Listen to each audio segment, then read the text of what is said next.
Si vous avez joué à Dark Souls premier du nom, il se peut qu'un personnage ait retenu votre attention. Aujourd'hui, je vous propose de parler de l'histoire d'Artorias. L'histoire se passe quelques siècles avant que le joueur n'entre en scène. Artorias était un guerrier légendaire qui était autrefois l'un des 4 chevaliers de Gwen, les autres étant Ornstein, Kheran et Gug, et en tant que tel, il commandait l'armée de Lord Gwen. Artorias est connu pour avoir une volonté d'acier, une attitude à ne pas reculer et une haine pour ceux qui servent les ténèbres. Vous vous demandez peut-être ce qu'Artorias a fait pour être connu sous le nom d'Abyss Walker.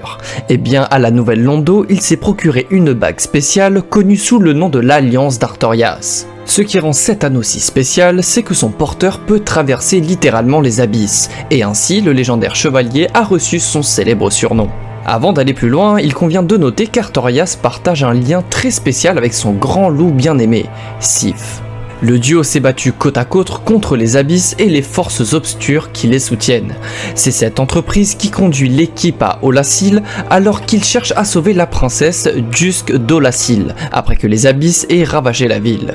Malheureusement, alors qu'il était en mission pour repousser les abysses et protéger la ville, Artorias se retrouve face à face avec Manus, le père des abysses, un ennemi incroyablement puissant. Un immense combat commença et le chevalier légendaire est tombé, mais dans un dernier acte d'héroïsme, il se sacrifie pour utiliser son grand bouclier et protéger le jeune louveteau. Et ce, afin que les esprits humains de la région ne puissent pas toucher son compagnon.